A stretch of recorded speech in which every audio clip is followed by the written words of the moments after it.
Keluarga ini terdiri dari seorang ayah dan anaknya Riko yang hidup tanpa kehadiran ibu.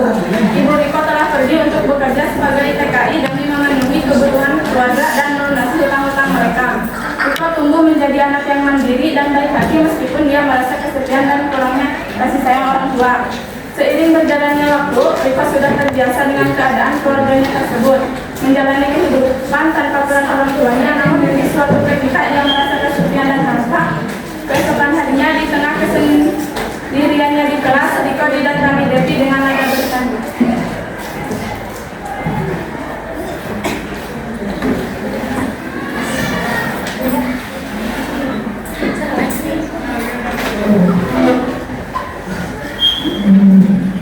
Kok kamu lagi ngapain? Kok ngomong dari tadi? Kenapa?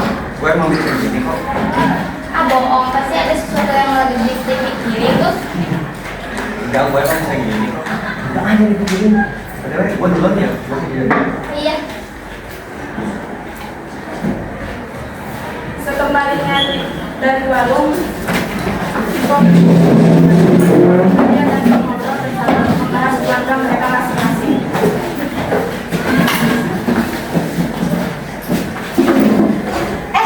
Kalian tahu gak sih? Kemarin aku baru dibeliin HP baru loh. Wah, HP apa tuh ya Pak? Lihat nih, HP iPhone dong. Wah, keren pasti keluarga kamu sayang banget ya sama kamu. Iya dong, apapun yang aku minta selalu mereka kasih. Sayang itu mereka sama aku. Dan kasih sayang mereka itu gak pernah berkurang loh buat aku. Wih, aku juga kalau di rumah selalu disayang. Setiap aku berangkat sekolah selalu dikasih jajan sama bekal yang banyak. Terus kalau pulang sekolah sama berangkatnya juga selalu diantar jemput. Seru banget ya. Itu juga dong. Iya. Saya mendengar percakapan mereka pun hanya bisa tersenyum dan melanjutkan dengan makan jajanan yang dia beli. Dan setelah mendengar percakapan tadi, Riko hanya bisa termenung dan meratapi keadaan keluarganya. Oh, sebenarnya keluarga kalian, semuanya keluarga kalian bahagia sekali. Iya, makasih. Di tengah kesendiriannya di meja duduk, Rangga yang melihat Riko dengan tatapan kosong pun dipanggil Riko dan menanyakan keadaannya.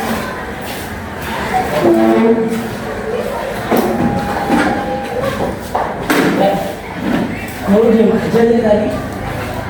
Enggak, gue emang gini kok. Lagian aneh dah. Dari tadi dia mulu kayak orang yang sakit. Saya loh, lagian kayak nggak kenal gue kayak gimana orang. Enggak. Hari ini tuh lu beda gitu. Nggak kayak sebelumnya. Lu lagi ada masalah. Gue sih, gue cuma paling hari ini gue punya lagi gak baik. Wah, pas lagi ada sesuatu tuh. Sini cerita sama gua. Kayaknya akhir-akhir ini gue udah mulai merasa kayaknya kan orang Wah, jelas lah ya. Di kehidupan kita, yang paling berperan tuh ya orang tua kita. Tanpa mereka, kita bisa apa? sebenarnya kayak teman-teman keluarga pada malah semua kayak bahagia gitu kayak Wait. Berarti sebenarnya lu belum pernah ngerasain itu semua. ngapain gue ini gue cuma senang aja itu melihatnya bahagia rasanya melihat teman-teman bahagia sama keluarga masing-masing. Di tengah percakapan tersebut, datanglah dengan yang meminta makanan kepada Riko tanpa rasa malu. Enggak nih, kayaknya enak. Gue minta dong, boleh apa?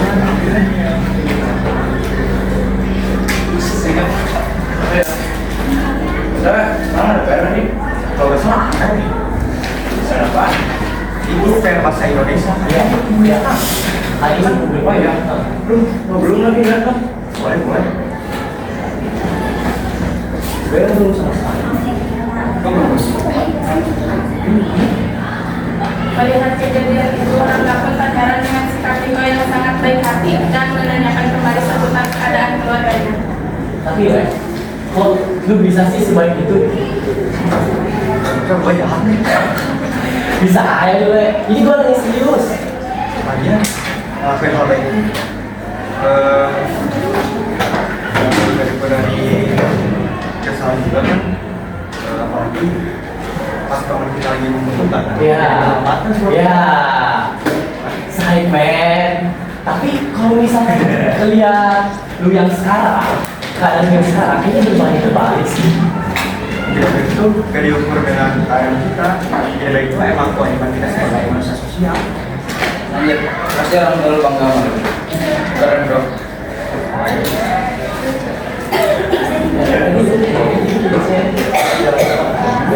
Lu pinjam dulu ya. Yuk. Malam harinya di rumah dengan ditemani rasa kesepiannya, Iko memasak dan melakukan masakannya sendiri.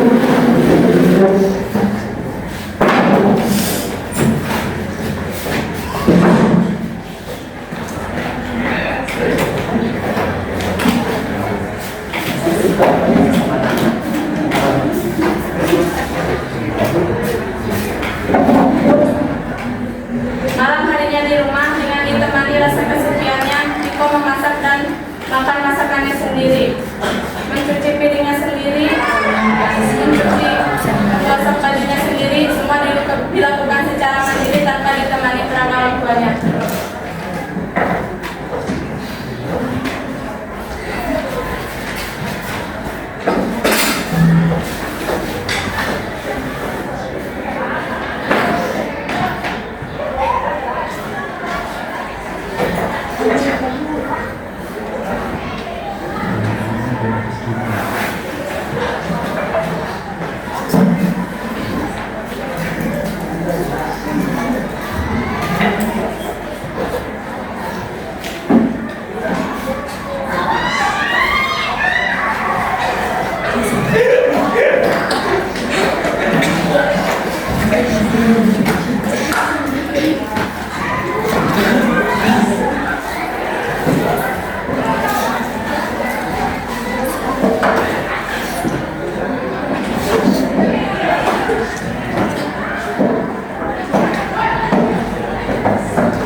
Sepulang bapaknya membawa mie goreng yang membeli 2 bungkus anaknya.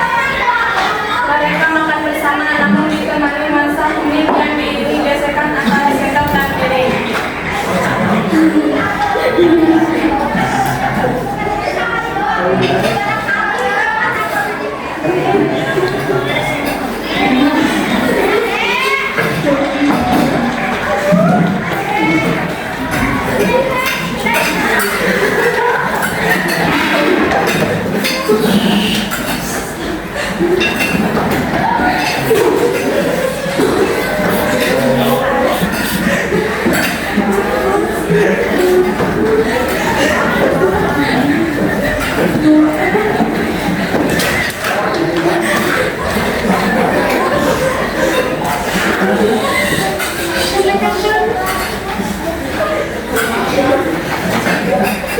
Keesokannya di sekolah, Riko kembali berbincang bersama teman-temannya dengan pembahasan keluarga mereka masing-masing.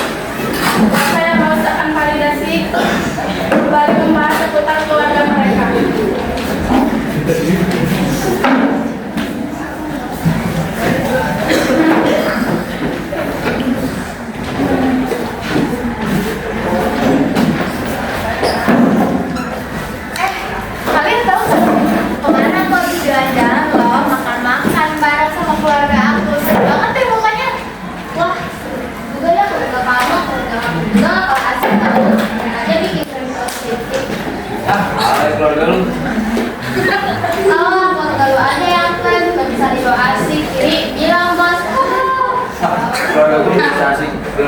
kasih daripada keluarga lu. Riko yang baru datang pun hanya bisa tersenyum mendengar percakapan mereka dan lanjut duduk ke tempat duduknya. Rangga yang mengerti keadaan Riko pun mulai mendekati Riko dan menanyakan keadaannya.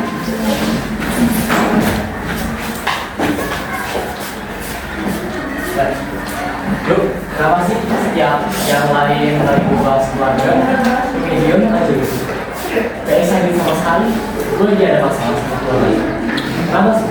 Ini cerita. Kayak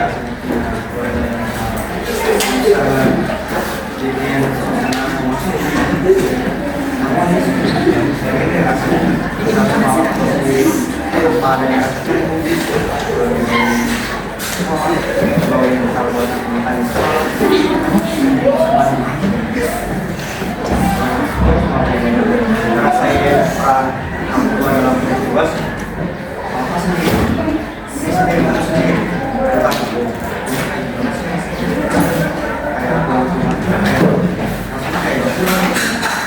di rumah juga kayak sama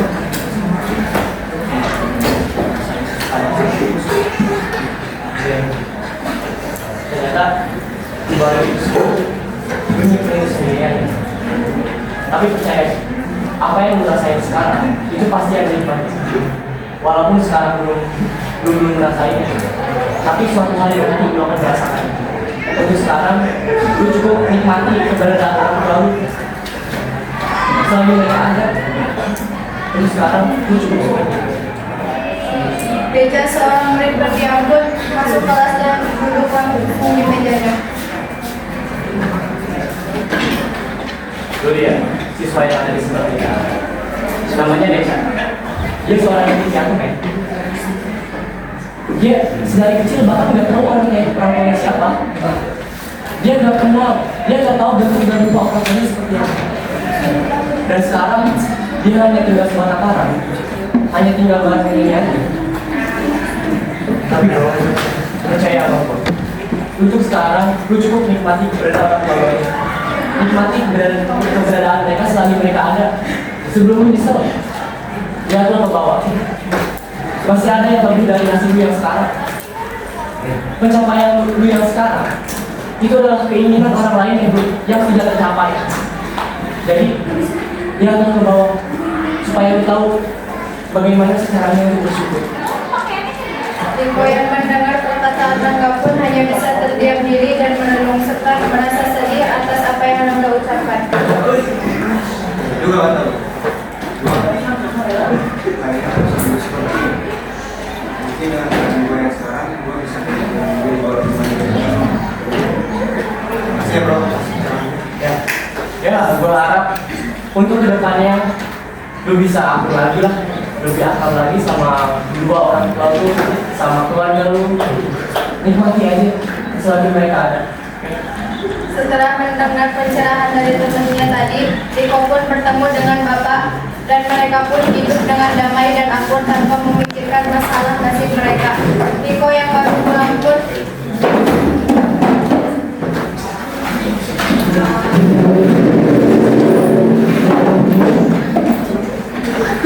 Riko yang baru pulang pun langsung memeluk bapaknya dan meminta maaf atas perlakuan terhadap nasib keluarganya. Bapak yang merasa kebingungan pun bertanya kepada anaknya atas apa yang dia lalui. kenapa nak? Iya benar pak pas yang Riko Atas kejadian tersebut pun mereka kembali akur dan kembali menjalani kehidupan selayaknya keluarga cemara pada umumnya. Setelah mendengar kata-kata bijak dari Rangga, Riko mulai memahami nilai dari keberadaan orang tuanya.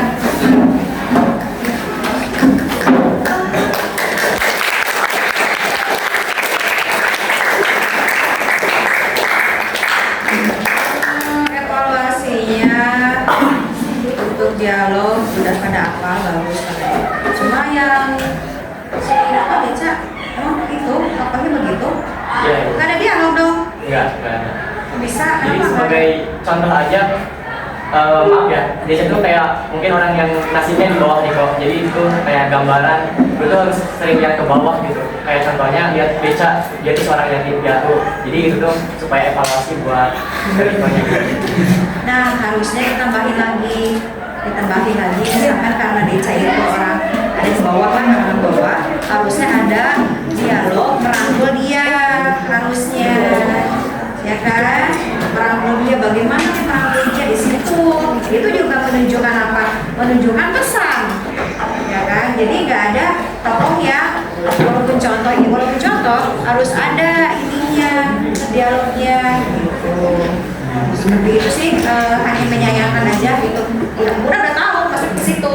Cuman kenapa sih si Deca nggak dirangkul gitu? Kan kalian kan pada orang-orang kaya nih, gitu kan?